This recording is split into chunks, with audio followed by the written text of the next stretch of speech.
Graça e paz, queridas irmãs, estamos aqui para mais um dia de jornada, uma vida com propósitos. E o tema de hoje é transformado pela aprovação. E eu já convido você a abrir a sua Bíblia lá em 2 Coríntios 4,17, que vai dizer assim: pois os nossos sofrimentos leves e momentâneos estão produzindo para nós uma glória eterna que pesa mais do que todos eles. Madame Guyon vai dizer assim: é o fogo do sofrimento que produz o ouro da santidade. Deus tem um propósito por trás de cada adversidade. Ele usa as circunstâncias para desenvolver nosso caráter. Na verdade, ele se utiliza mais das circunstâncias para nos tornar semelhantes a Jesus que da leitura da Bíblia. A razão óbvia: você se defronta com as circunstâncias da vida nas 24 horas do dia. Jesus alertou-nos de que teríamos aflições no mundo. Vê João 16:33. Ninguém está imune à dor ou livre de sofrer, e ninguém tem a oportunidade de atravessar a vida sem problemas. A vida é uma série de problemas. Toda vez que se resolve um, já existe outro aguardando a vez. Nem todos são graves, mas todos são importantes para o processo de crescimento que Deus planejou para você. Pedro nos assegura de que os problemas são normais. Queridos amigos, não se assustem nem se admirem quando vocês passarem pelas provas ardentes que estão para vir, pois isto não é coisa estranha e nem fora de comum que lhes vai acontecer. 1 Pedro 4:12. Deus utiliza os problemas para que você se aproxime dele. A Bíblia diz: o Senhor está perto dos que têm o coração quebrantado. Ele resgata os de espírito abatido. Salmos 34:18. As mais íntimas e profundas experiências de adoração ocorrerão provavelmente nos dias mais sombrios, quando o coração estiver partido. Quando você se sentir abandonado, quando não tiver mais nenhuma opção, quando a dor for intensa, nos dias em que você decide buscar somente a Deus.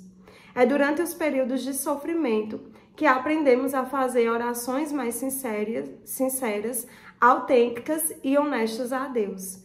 Quando sentimos dor física ou emocional, não temos disposição para orações superficiais. Johnny Erickson Tada observa: quando a vida é um mar de rosas, podemos passar o tempo adquirindo conhecimento sobre Jesus, imitando, citando e falando sobre ele. Mas apenas quando sofremos é que o conheceremos.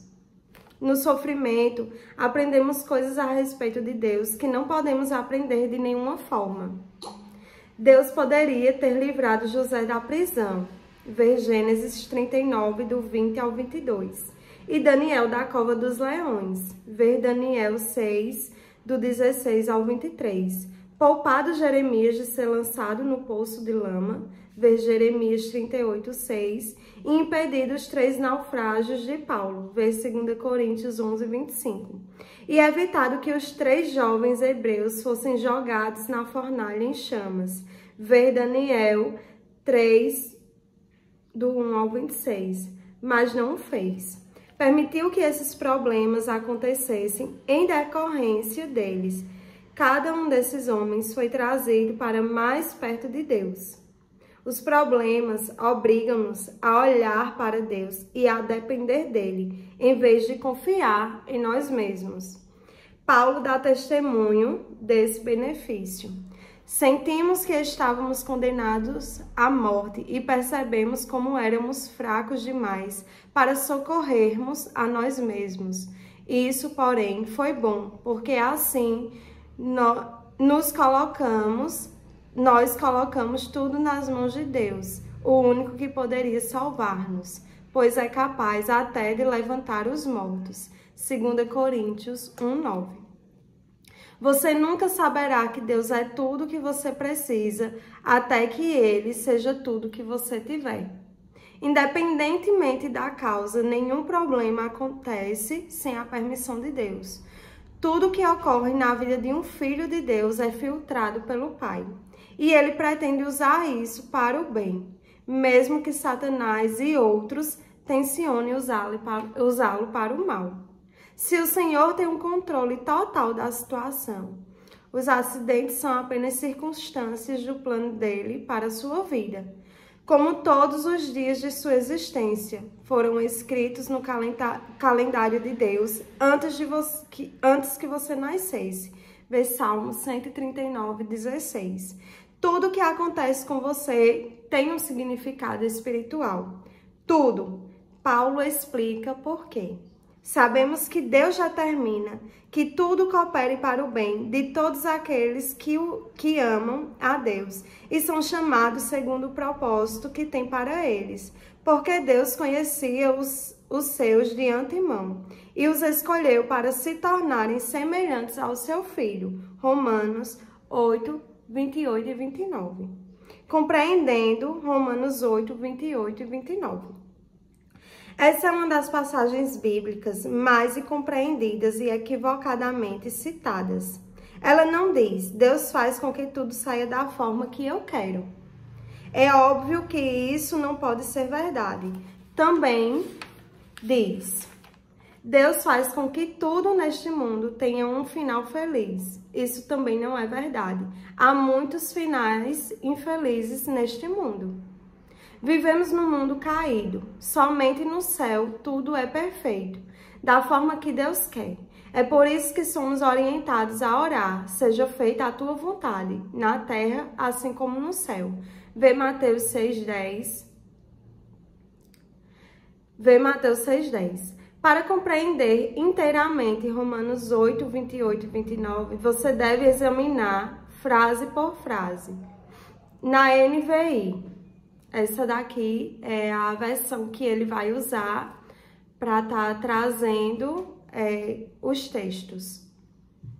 Sabemos.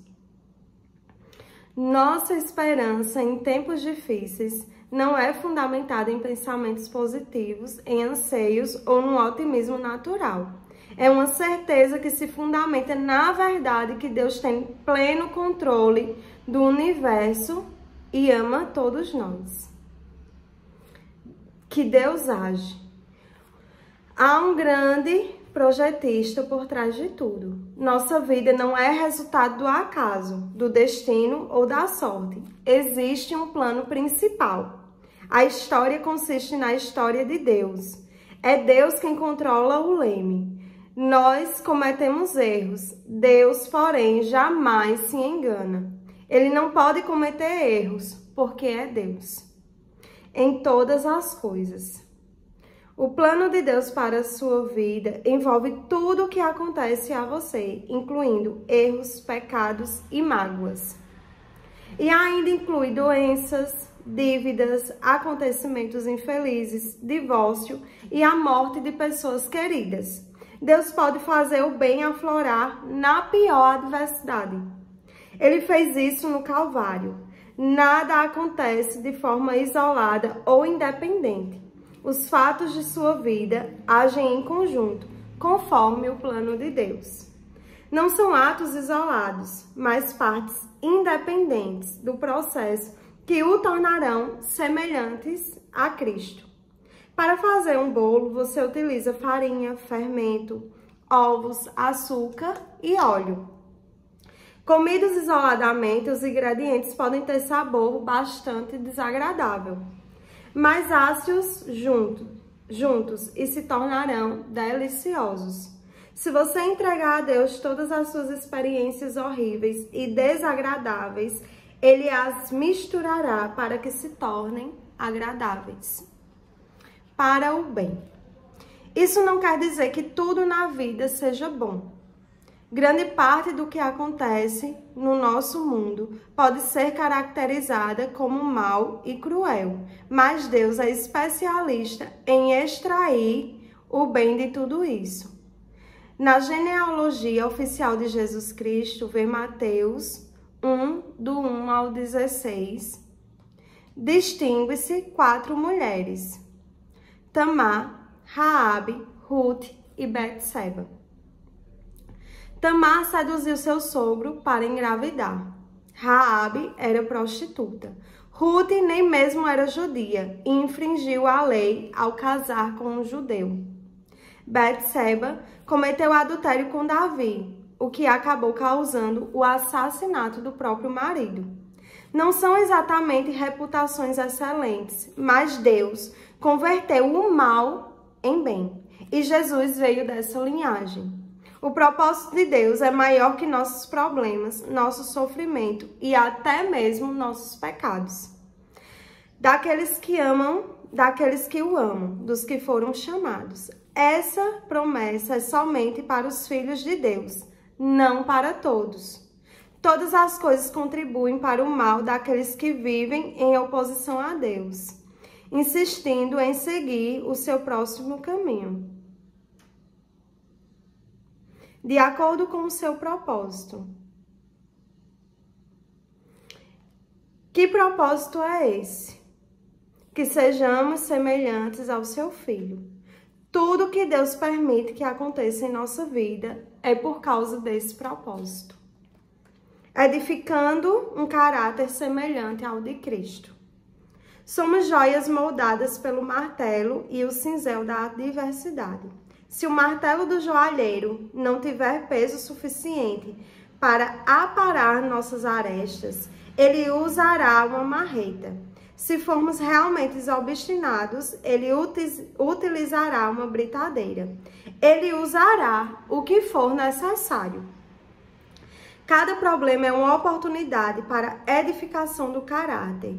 E quanto mais difícil a situação, maior o potencial de desenvolvimento dos músculos espirituais e da fibra moral. Paulo disse: sabemos que as tribulações produzem paciência e a paciência produz caráter. Vê Romanos 5, do 3 ao 4. O que acontece exteriormente em sua vida não é importante quanto o que acontece dentro de você. As circunstâncias da vida são temporárias, mas o caráter é eterno. A Bíblia frequentemente compara as provações ao fogo que refina o metal, queimando as impurezas. Pedro diz: essas dificuldades lhe sobrevêm para provar que a sua fé é pura. Essa pureza de fé vale mais que ouro. 1 Pedro 1,7, a parte A. Foi feita a seguinte pergunta a um ourives: como você sabe que a prata é pura? Ele respondeu: quando vejo meu reflexo nela. Quando você é refinado pelas provações, as pessoas podem ver o reflexo de Jesus em você. Tiago declara: amigos, quando lutas e aflições os atingirem em cheio, saibam que isso é um presente especial. Vocês verão como a fé será fortalecida e como terão forças para continuar até o fim. Tiago 1, do 2 ao 3. Deus pretende torná-lo semelhante a Jesus. Por isso o fará passar pelas mesmas experiências que Jesus passou: solidão, tentação, estresse, críticas, rejeição e muitos outros problemas. A Bíblia diz que Jesus aprendeu a obedecer por meio do sofrimento, pelo qual também foi aperfeiçoado. Vê Hebreus 5, do 8 ao 9. Porque Deus nos eximiria de passar por aquilo que permitiu que o próprio Filho passasse. Paulo afirma: iremos passar pelo que Cristo passou. Se enfrentamos momentos difíceis com Ele, então é certo que com Ele passaremos momentos inesquecíveis. Romanos 8:17. Reagindo aos problemas como Jesus reagiria. Os problemas não produzem automaticamente o que é pretendido por Deus. Muitas pessoas tornam-se ainda mais amargas em vez de melhorar e nunca crescem. Você deve reagir da forma que Jesus reagiria. Primeiro, lembre-se de que o plano de Deus é bom. Ele sabe o que é melhor para você e visa apenas ao seu bem. O Senhor disse a Jeremias: porque sou eu quem conheço os planos que tenho para vocês. Diz o Senhor, planos de fazê-los prosperar e não causar dano, planos de dar a vocês esperança e um futuro. Jeremias 29:11. José compreendeu essa verdade, falando aos irmãos que o haviam vendido como escravo. Disse: vocês planejaram mal contra mim, mas Deus tornou em bem para que hoje fosse preservada a vida de muitos. Gênesis 50:20.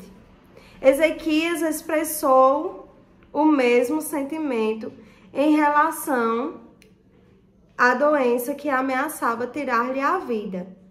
Foi para o meu próprio bem que passei esse período difícil. Isaías 38:17. Sempre que Deus disser não ao seu pedido de alívio, lembre-se de que Ele está fazendo o que é melhor para nós. Está nos treinando para que possamos viver de acordo com o seu santo propósito. Hebreus 12:10, a parte B. É vital que você se mantenha concentrado no plano de Deus, não no problema ou no sofrimento. Foi assim que Jesus suportou a dor na cruz e somos exortados a seguir seu exemplo. Mantenha o olhar firme em Jesus, nosso líder e orientador. Ele esteve pronto a padecer uma morte vergonhosa na cruz por causa da alegria que sabia que depois ia ter. Hebreus 12:2, a parte A. Corrie ten Boom, que sofreu um campo de concentração nazista, explica o poder do foco. Se você olhar para o mundo, ficará aflito. Se olhar para você mesmo, ficará deprimido. Mas se olhar para Cristo, descansará. O foco determinará seus sentimentos. O segredo da resistência é lembrar-se de que o sofrimento é temporário, mas a recompensa será eterna. Moisés suportou uma vida de tribulações, porque contemplava a sua recompensa. Hebreus 11:26. Paulo suportou as adversidades da mesma forma. Ele declarou: nossas presentes aflições não são muito pequenas e não durarão muito, e ainda produzem para nós glória imensurável que durará para sempre. 2 Coríntios 4:17. Não se renda às considerações de curto prazo. Mantenha o foco no resultado final. Se participamos da sua glória, precisamos participar também do seu sofrimento. O que sofremos agora não é nada comparado com a glória que ele nos dará adiante. Romanos 8:17 ao 18. Em segundo lugar, exulte e agradeça. A Bíblia diz: deem graças em todas as circunstâncias, pois esta é a vontade de Deus para vocês em Cristo Jesus. 1 Tessalonicenses 5:18. Como isso é possível? Observe que Deus nos manda dar em todas as circunstâncias, mas não por todas as circunstâncias. Deus não espera que você seja agradecido pelo mal, pelo pecado, pelo sofrimento ou pelas consequências dolorosas próprias deste mundo. Em vez disso, quer que você demonstre gratidão pelo fato de Ele usar os problemas que o afligem para o cumprimento dos propósitos dele. A Bíblia diz: alegre-se sempre no Senhor. Filipenses 4:4, a parte A. Ele não diz: alegre-se no seu sofrimento. Isso é masoquismo. Você se alegra no Senhor. Não importa o que aconteça. Você pode se alegrar no amor, na atenção, na sabedoria, no poder e na fidelidade de Deus. Jesus disse: alegre-se quando isso ocorrer, pois há uma grande recompensa esperando por vocês no céu. Lucas 6:23. nós também podemos nos alegrar ao saber que o Senhor passa pelo sofrimento junto conosco.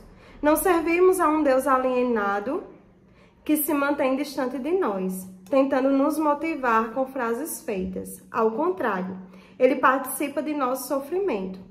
Jesus fez isso na encarnação e hoje é seu Espírito quem opera isso em nós. Deus jamais nos deixará sozinho. Em terceiro e último lugar, recuse-se a desistir. Seja paciente e persistente. A Bíblia diz: entendam que os problemas vêm para lhes testar a fé e gerar em vocês perseverança, mas deixem que esse processo continue até que a perseverança se desenvolva completamente e descobrirão que se tornarão homens de caráter maduro, de integridade, sem nenhum ponto fraco. Tiago 1, do 3 ao 4. A construção do caráter é um processo lento. Sempre que tentamos evitar ou escapar das dificuldades da vida, criamos um atalho no processo, atrasamos nosso crescimento e, na verdade, acabamos experimentando um sofrimento ainda pior, algo inútil que acompanha a negação e a rejeição. Quando você compreende que as circunstâncias eternas do desenvolvimento do caráter faz menos orações do tipo "console-me", faz com que eu me sinta melhor, e mais do tipo "renova-me". Use essa situação para tornar-me mais semelhante a ti. Você sabe que está amadurecendo quando começa a perceber a mão de Deus nos acontecimentos aleatórios e confusos e nas circunstâncias da vida aparentemente sem sentido. Se você estiver enfrentando algum problema neste momento, não pergunte: por que eu? Em vez disso, pergunte: o que queres que eu aprenda? Então, confie em Deus e siga fazendo o que é certo. Vocês precisam perseverar, permanecer firmes na aliança de Deus, para alcançar o aperfeiçoamento prometido. Hebreus 10, 36.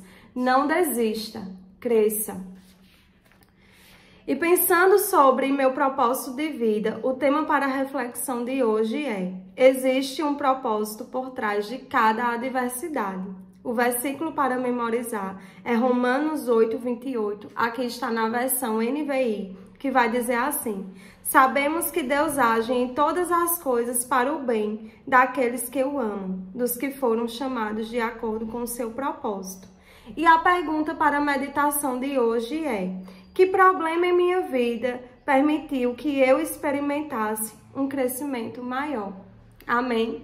Que Deus abençoe o seu dia, que essa mensagem vá de encontro ao teu coração, trazendo transformação, crescimento, porque é isso que o Senhor espera de nós, né? E que possamos gravar bem essa palavra no nosso coração, porque ela vai ser um ponto decisivo quando passarmos pelas aflições e tribulações da vida. Amém? Que Deus abençoe o teu dia. Amanhã, permitindo o Senhor, estaremos aqui para mais um dia de jornada. Deus te abençoe.